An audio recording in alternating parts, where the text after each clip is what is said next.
It is setting up its webinar stream. We're deciding if we're live. It looks like it's live. Hey guys, tell me if you can hear me, please. Post down below that you can hear me in the comments. I know that this is not an area of my house that you've ever seen me in before. Let me fix this screen. Some days things just don't work out as you plan. Okay, while you're coming on, I'm gonna pull up my comments in the group.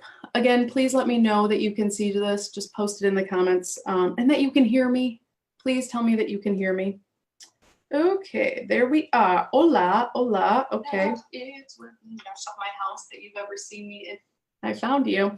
Okay, here's what I need to do. I need to, thank you. We're on. Hello, everyone. Sometimes your day doesn't go like you want it to go.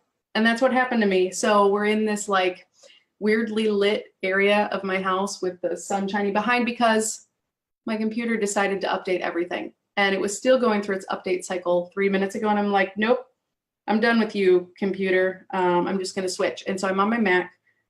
Give me a moment while I grab my presentation offline. How many of you guys use Canva? I guess I should just introduce myself because I haven't done that yet. All of you folks are on here, but maybe somebody here doesn't know who I am. My name is Tiffany Zakel. I am a broker with Key Realty in Michigan. I love doing these trainings.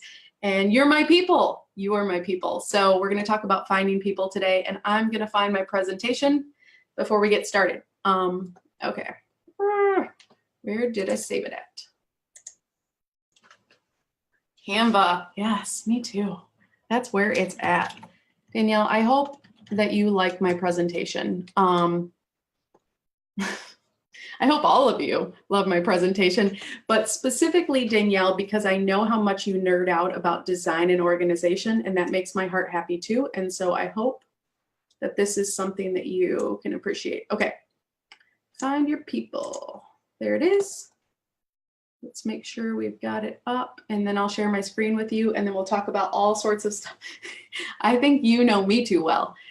Okay, let's go into presentation mode. Shoot, I forgot to share my screen with you. Hold, please. Escape. Hey, Steve, how in the world are you, man? I haven't seen you in a bit. I think you just started a team, didn't you? You're crushing it, dude.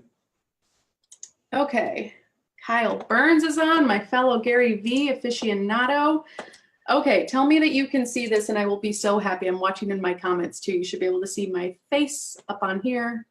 We're going to present this. This is my Canva presentation. Ta-da! It's going to take a second because I'm recording my screen. Yeah, you're killing it, dude. Okay, we're going to talk about finding your people, which is also known as sphere of influence prospecting. And here's why sphere of influence prospecting is important. Actually, we're going to get into why, so I'll tell you why in a second. The reason why I'm bringing this up now is because it's the holiday season and your sphere wants to hear from you. And sometimes, if you're like me, Christmas can be a little bit weird because your family isn't really your people are your people, and sometimes that can get a little bit weird. So we're going to talk a little bit about that too. Okay, so we're going to find your people. And if you guys saw the cover photo that I used for this, you were like, who are those weirdos in the Star Wars suits? Like, I get it, because those people are their people, right? There's such a tribe around Star Wars, and there's such a tribe around whatever your stuff is. So build your tribe, find your people. Okay, next. This is directly from our Key Realty Realtor Education series. I did modify a couple parts, so if you're like Danielle or Stuart or Miles, I know you've been through some of these, you may recognize a lot of this material. However, it's good, and I've injected a little bit of my own thoughts into this as well. Okay, we're gonna cover, there's those guys again. Look at those. I mean, these are best buds. Those are their people, right? We're gonna cover why sphere of influence prospecting matters, what you need to do involving sphere of influence prospecting, where to find your people at, and how to do it, how to find your people, because you need people. Jennifer Jordan, it has been like 3 years since I have seen you. How in the world are you? And your little one, how's your little one? Okay, let's proceed. I made a whole slide just for let's proceed. Here's what I'm going to tell you before we proceed though. We are not always the best at follow-up systems with our sphere. We are not always the best at asking for referrals from our sphere. We are not always intentional about our touch points with our sphere. So when I say, let's proceed, I legitimately mean to you, let's move forward on a new and fresh foot of building relationships first and having an incredible source of business so that you can serve people at a higher capacity, because that's what you got into real estate to do, to serve people, to earn a great living, and to have freedom and flexibility that this provides. But in order to do that, you have to have discipline in what you're doing every single day. And let's proceed in that way. Got it? All right. Yes, yes. Okay, why? Why should you be prospecting to your sphere? Because it's your number one source of agent income. I know a lot of people do Zillow leads. Zillow leads are very difficult to convert and they cost a lot of money. So your sphere is there. They like you. They trust you most of the time. They know that you exist as a real estate agent. And I sat at a panel of top producing agents, and every single one of them said over 60% of their business was coming from their sphere. Their sphere were their biggest ambassadors. It's the easiest source of business for new agents. You have the best conversion ratios when you have a sphere or a sphere of influence referral. And it is seriously one of the least expensive prospecting models. There is an agent in Grand Rapids I met with.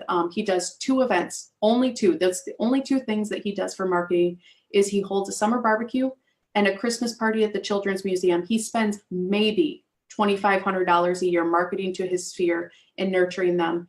And he does $5 million in business. Like, that's an incredible return. And they bring him business because he builds the relationships first. So if you build the relationships first with these folks that love you, that like you, that know you exist as a real estate agent, you will cultivate this business. I promise you. Zillow is so pricey. And Danielle, I think you did Zillow for a hot second. The quality of their leads, in my opinion, now I'm not a Zillow expert, but in my opinion, have been changing over the last couple of months, which is why they're taking a lot of the nurturing onto them now, I think, because they want to provide a better product to the agents that are buying those leads. But I still feel like Zillow is pricey for a very low conversion. And so there's some other things you can do in that. But if you're intentional in this way, you can move forward with a good source of business too. All right, what do you need to do to nurture your sphere or grow your sphere in order to have your sphere use you?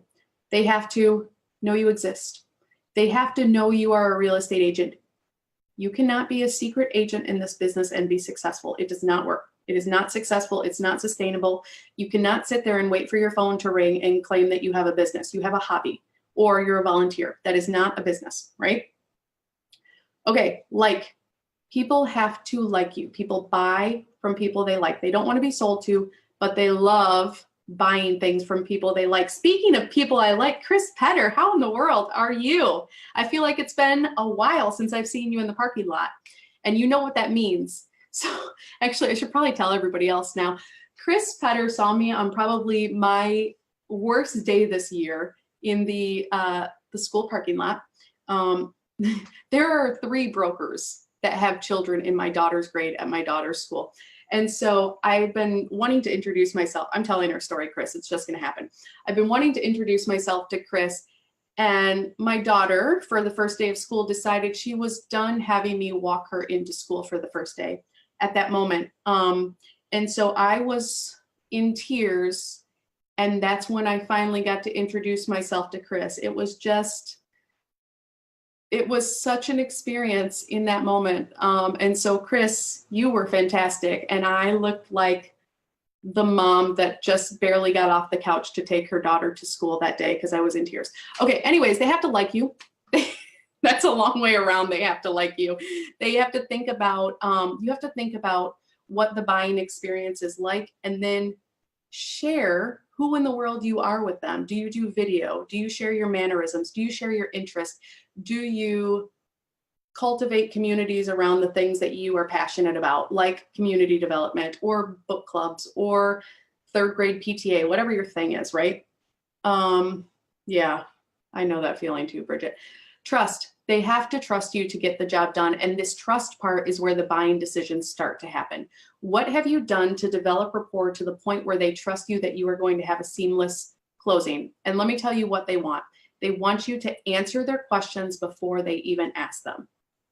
Because the only reason they're not making a buying decision to go with you is they don't know you exist as a real estate agent. They don't like you. I'm sorry, that's a personal one, but it is true. Or you haven't answered their questions to the point of clarity that they're ready to move forward with you.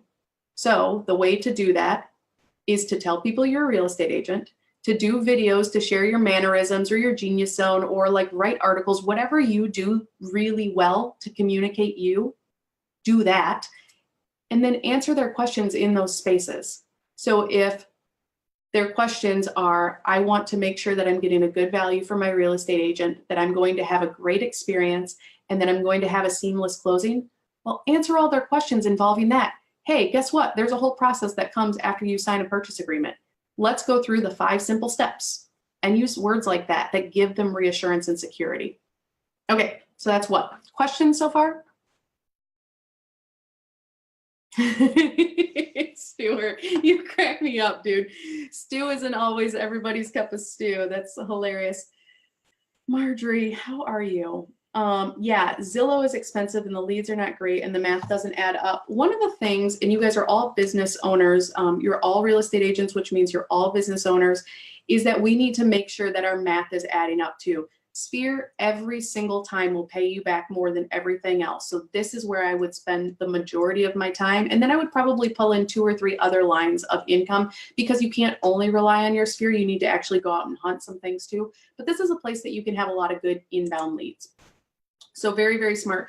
What does this mean for transactions? Well, 1 in 12 of your Sphere, if you properly manage it, will give you a referral. Now, properly managed means actually asking for referrals. You can't just assume the referral. You can't just assume the sale without actually doing the mechanism to deliver it. One of the things that I do is at the bottom of my emails, I put, know somebody you'd like to refer to Key, click here. And when we do conversations in front of our agents, we remind them that there's a place for referrals. There is a place on my website specifically for know somebody that should be at Key, recommend them here.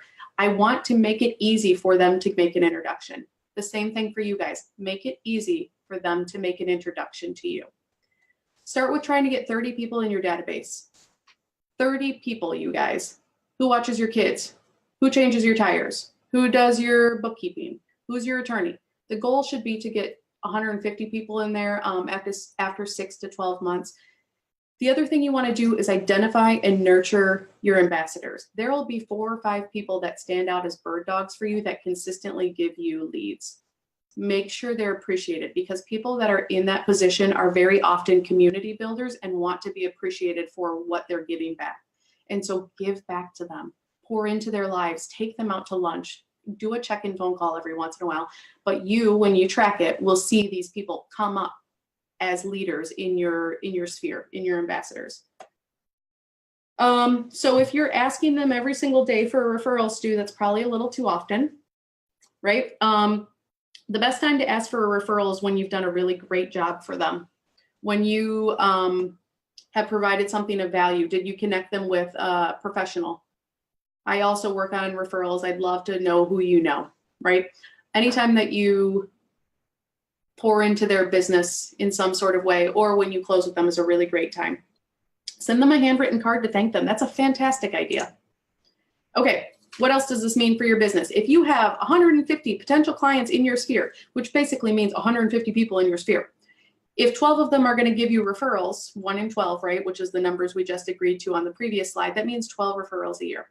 If you have a 90% conversion rate on those referrals, which it's a very high conversion rate if you have the proper follow-up systems in your Sphere, that means 11 of them should become clients. If you have a 75% close rate, because some of them won't be pre-approved, some of them won't actually end up buying a house, blah, blah, blah, right? That's 8 closed transactions. The annual dollar figure, if you're in a space where it's an average of 250,000 for the sales price, I don't know what your space is. I know Grand Rapids, I think is it 212 right now or 225? It's somewhere in that range. And so I just used 250. It should be around $60,000 if you're at 3% for commission for referrals from your sphere, if you properly manage them. Is asking for a referral or asking for an introduction worth $60,000 a year for you? The answer is yes. It's yes. Now, add that to the 15% of your sphere that's already statistically likely to move this year. Is it worth it for you to connect with people that already know, like, and trust you? It is. Yes, you guys. Being intentional about how you're interacting with people and building relationships first will give you clients. I promise you. I promise. But you have to build relationships and you have to set yourself up as a professional. Okay, where do you find your people? 3 simple steps for finding your people. Know thyself. You need to know who in the world you are. What interests you? If you look on my Facebook profile, you will see that I have 4 to 5 things that I am very passionate about. Grand Rapids, real estate, community development, book recommendations, my family, and then my phone number. People know what to connect with me about because I know what to connect with me about. Those are the spaces where I get charged up. Is your thing that you're super passionate about affordable housing? Is your thing that you're super passionate about your family and then you build an entire sphere around the PTA at school? Is your thing that you're super passionate about economic justice for minority groups in your city? Go build a group around that. Go build people around that, because when they see that you're passionate about something, because you are, and it aligns with your core values, they will want to do business with you in other areas of your life. I have built up an incredible business serving the nonprofit housing community because that's what aligns with my passions. And they know me and I know them and I love them and I align with their mission, and then they come alongside of me for my business. 2, knowing and sharing your interests. They have to know what your interests are. Are you the Pokemon Go person? It is okay if you are the Pokemon Go person. I know one person on here. Church, yeah, absolutely, Bridget, church. I will answer that question in just a second, Kyle. If you're the Pokemon Go person, which I know one person in here is, officially I know because I ran into him Pokemon Going. You know who you are. You complimented my Bulbasaur and you know what that means. Oh goodness, my husband loves Pokemon Go. And so if I was the Pokemon Go person, yes, that's still a thing. I would do meetup groups in my town. I would do a video introducing myself and the meetup group. I would make them register on a landing page so that I would get their email. And then I would do a new meetup every month and then make sure they know about other homes for sale in that area if they wanted to Pokemon Go around the gyms, whatever the thing was. I would build my little community tribe around that. If I was a Star Wars person, it would be the Star Wars people, right? Know and share your interests. And then number 3, know your ideal client. I'm laughing again at Stuart's comment. It is you, Jason. It is you. Kyle, I would be happy to give you the deck for this presentation. Just let me know. Actually, I think I have your email, so I'll just email it to you. Anybody else that wants it, just put your email. Actually, I say that, and then like, what if somebody comes and steals all your emails? Message me. I don't even like that idea. Hold please while I decide how you should get in touch with me for the deck for this presentation. Okay, you can email me. Go is so great. I agree. You can email me at agentsuccesstraining@gmail.com and I will get this to you. agentsuccesstraining@gmail.com. Harry Potter, you guys, you can build up this whole community, this whole thing around Harry Potter in your community, right? Go do that. Go be that. You could have your dog named Lupin. Go do that. Okay, where do you find your ideal clients? I'm getting off topic and we got to stay on topic. Ideal clients. Who are they? Who do you want to work with? What are their goals and fears? What do they do for fun? Where do they consume their media? This is very important. I'll come back to it. What is their budget for purchasing? What questions do they have as a process involved with buying a house? What are their interests? That word looked wrong to me for a second. Where do they look for houses? Okay, here's what I want you to do. Picture in your mind The best client you've ever worked with. You got them? Okay, so mine's name is Sarah. Sarah is a second-time home buyer, first-time home seller. So she's going to sell her home for the first time. She's going to buy another house. She remembers how incredible it was to have a real estate agent help her with that transaction, which means she knows and appreciates the value of a realtor. She goes to church. In fact, she's the pastor's wife. That's okay. She has 3 kids. She loves hanging out on Pinterest, Facebook, watches HGTV. She consumes her media through Facebook. In fact, a lot of her news stories are read through Facebook. She watches YouTube at night, and she is in a small group. That's Sarah. Where am I going to go try to find Sarah's at?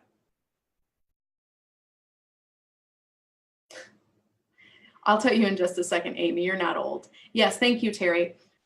I'm going to look for Sarah's at church small groups if that's my jam. If I'm not a church small group person, I'm going to do all sorts of Pinterest boards involving kid activities, fun kid activities to do in my town for free. I'm going to do a Pinterest board for potluck meals. I'm going to do a Pinterest board for home trends and probably something involving Joanna Gaines. And then also best neighborhoods in Grand Rapids to buy under $100,000. Actually, that's not true. Probably $300,000. And parks in the area. I'm going to do whatever centers around this Sarah character's activities. She consumes media on Facebook, which means I'm also going to have a presence on Facebook, and I'm going to run ads specifically to Sarah's. That's one of my people, a Sarah. Another one could be a Brandon.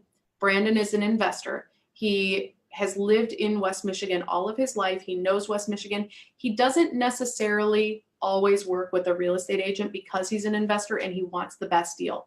He looks on Craigslist for deals every single night. He reads legal news to see what's up for auction that week. And he goes to church. This is West Michigan, you guys. What I need to tell you about this is there's a church plus one behind all the churches on every corner. So he goes to church. His wife is a stay-at-home mom. Like, these are the Brandon things, right? His budget is up to $300,000. The only question he has is, where can I get the best deal? So the only thing I'm doing to find Brandon's is putting what are the top 10 best deals, in my opinion, on Craigslist. I'm going to give him fixer-upper insider knowledge, right? Those kinds of things are the things that I'm going to discuss with Brandon when I'm engaging with him. Now, Brandon could be a chick and Sarah could be a dude. It's fine. They can trend differently. But when I have these ideal people in my mind, I know exactly how to target them in the conversation and messaging. Does that make sense? You guys all in the same place as me? I'm reading your comments. Okay, Amy, so you must be old. You're not. But what do you do for a meetup? So a meetup, you can do meetup.com or eventbrite.com or a Facebook event. And you can create it and make it public so other people can join. And you just put it out there. And people go to these things like meetup.com or facebook.com or for events or eventbrite.com to find events that they're interested in for free or low cost or just that's in their interest group. And so they can search through them and join them. That's what Meetup is. And it's just a group of adults who share an interest that meet up to do whatever the interest is. Is it a new book club? Is it a Pokemon Go extravaganza at the mall because there's 45 gyms? My husband loves Pokemon Go. I don't play this stuff, guys. Is it a Harry Potter themed downtown walking tour? Like, I don't know, whatever your thing is, that's what you would post your event as to have people come to you. And that's how you can attract your really fanatical tribe, like people that love you because you share the interests with them that they love too. And the more niche-y it is, the better. Okay, connecting. Do the 150 people who do you know worksheet. That is available on our Facebook group resources. Who's in your phone contacts? They should be in your database. Anybody that you meet at networking. How many of you guys have been to Chamber of Commerce networking events and you hated every minute of it, and then nobody ever follows up? Like, you collect all these business cards and nobody ever follows up. Just do the follow-up. Be better than 90% of the people and actually follow up with the people that you meet at networking events. Facebook friends, LinkedIn. I'm going to talk a little bit about LinkedIn here in a bit. Meetup and Eventbrite.com groups, church, school, PTA, anyone you pay should be in your database. Is Chris Coddington on right now? Chris, if you're on, would you say hello? I don't see you in my thing. Okay, how do you start connecting with people? You guys, how are we doing on time? I haven't even looked at the time. When people are beginning to search for homes, they are searching online. And here's the thing, they're not going to raise their hand and say, hey, I'm interested in buying and selling a house. No, they're just going to scope out what you're doing, which is why answering their questions on a regular basis online or whatever platform they're on Pinterest, if they're on LinkedIn, if they're on Facebook, wherever it is. I still don't see Chris Coddington. Would somebody tag him? Stuart, would you do an @ sign and then Chris Coddington and tag him in this so he knows? Hold on one second. I'm going to be upset if he's not on. Hold, please. Okay. So Chris, yeah, would you please tag him? I got to get back into my comments. Okay. So when they're beginning their home search, they're looking online. If you already have content answering their questions online, wherever they consume media, they're going to already look at you as the expert before you even get started. I went to, there you go. I went to my family reunion. Well, not even mine, my husband's again, my gosh, I'm talking about him so much today.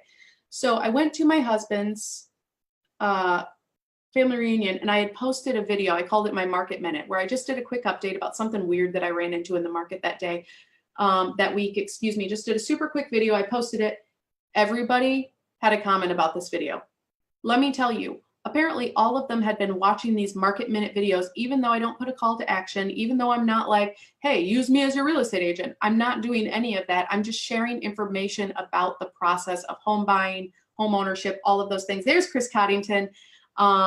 So when you share those things consistently, you're going to be viewed as the expert, which means when they start looking online, they're going to find your stuff. Then when they're ready to buy, they're going to turn to the KLT club. Know, like, and trust. They need to know you exist. They need to like you. They need to trust you, because that's where the buying decision happens, right? Also, to be top of mind, you need 6 to 7 direct touch points a year, and then you can use social media for passive touch points and to fill it in the spaces in between your direct touch points.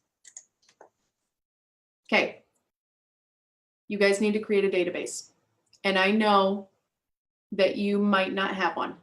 And I understand if you don't have one. Get everybody in your database. I want you guys to make this a priority for the next week, because your social sphere of influence prospecting depends on it.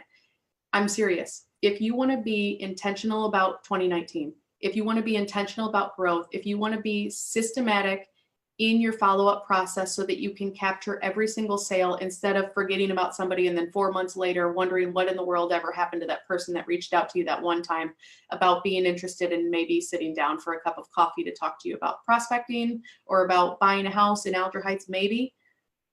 Get a system. You need a database. HubSpot has a free one. You can use Lion Desk. I think that's $25 a month.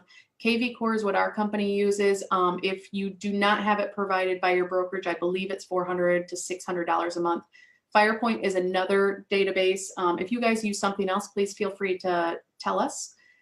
Add as much information as possible into the notes, and then you need to systematically manage your database. And what that means is you need to write out exactly what the steps are from the time somebody messages you and is like, hey, I'm thinking about buying a house, all the way through closing, so that you know exactly what's coming next, rather than trying to think in your brain about where everybody is and what you need to do next. And did you send that follow-up email or schedule that appointment? I don't remember. When you have a system, you will follow the system, you will be disciplined in your growth, and you can delegate it out when you get so big that it's time to move forward. Okay. HubSpot. Log in and take a look. You can create a free account. You have a free CRM in there. Lion Desk, any of these you can request demos on. Just take a look, see what works best with your brain, but get a system and get a database.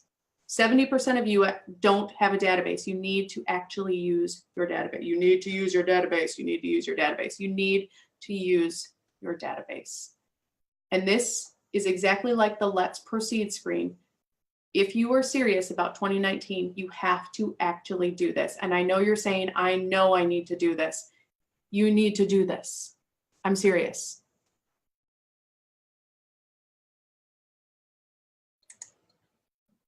Okay, let's talk about touch points. Hey, Rod, how are you? Okay, touch points. Here's a couple of ones that you can do. Celebrate. People love to celebrate, and people love it when you want to celebrate with them. So celebrate your birthdays, celebrate Valentine's Day or Christmas or whatever. What do you do with your database? You use it, man. Do it. Home anniversaries. One of the best touch points you can have is a home anniversary, because I'll tell you, at 6 months, people start forgetting about the new home smell and everything becomes average again. So if you can celebrate that home anniversary because you're the one that has that home anniversary with them, that's an incredible touch point. Graduations.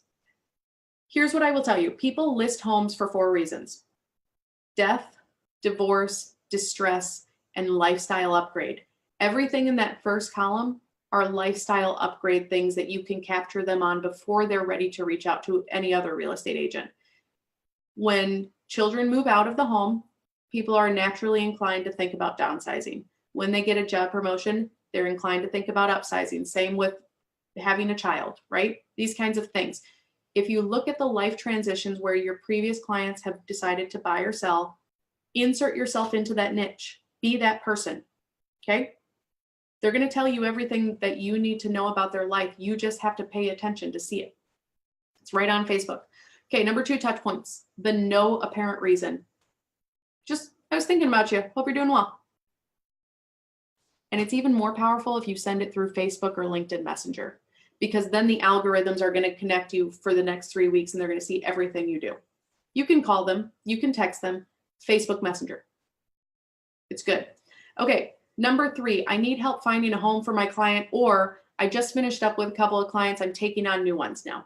I'm ready to take on new ones. Who do you know that I should know? Who should I make an introduction to? Who could I make an introduction to? Chris Coddington, you still on?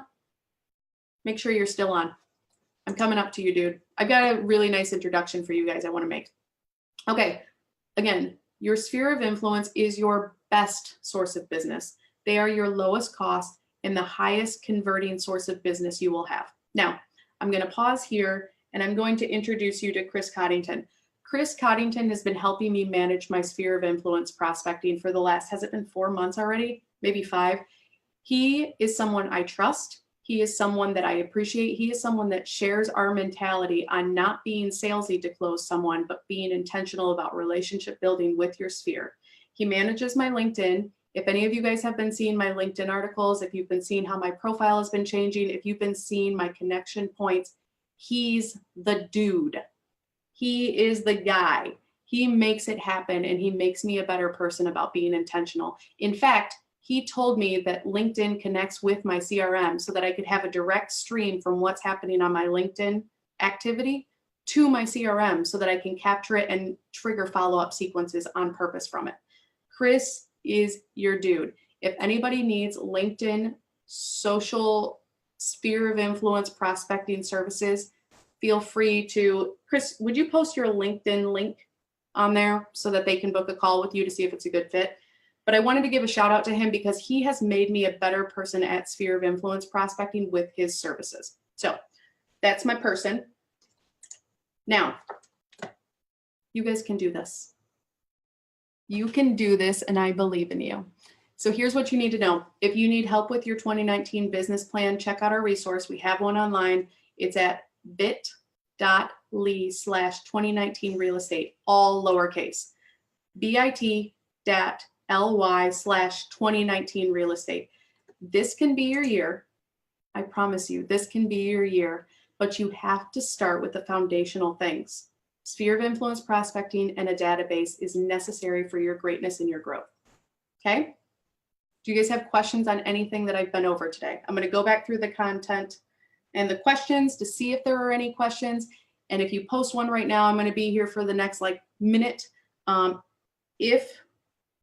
link. Ronald Bruce, that's Chris just posted his link right below. My link, I'll post it right now while we're talking, and then I'm going to go back through. 2019 real estate. I'm typing on my phone. Real estate for business planning. And then if you guys want to email me for a copy of these slides, feel free to let me know. Just email me agentsuccesstraining@gmail.com. Terry Duncan, you are my hero. Okay, I'm looking for questions right now. Do I direct my social advertising based on those people as well? Absolutely. I would definitely direct my social media advertising based on my ideal clients. Because what did I tell you about Sarah? She likes HGTV. She likes Pinterest. She likes weeknight meals. She's in a church group. She is interested in potluck style dinners. She hangs out in Grand Rapids. She's probably doing children type things. Those are all things that you can target on social media. All of those. And so I would target those in my advertising to them. And then I would figure out whatever Sarah's biggest concern is, getting the most money for her closing, having a great experience, and having a seamless closing in the process, because she doesn't need more headaches. And I'm going to use all of those wants in my conversation and my advertising over and over and over again to this ideal person that I've built in targeting. And then they're going to use me because I've answered all their questions before they've asked them, right? Okay. Allison met a guy playing Frisbee golf one time. I'll tell you what, I love disc golf. However, I moved over here and you guys call it Frisbee golf and I call it disc golf. Same deal. I love it. I think it's so much fun. And there are entire communities about that. And you can definitely do meetups on that too. I think Allison also has an incredible community around her mindful yoga practice too. Okay.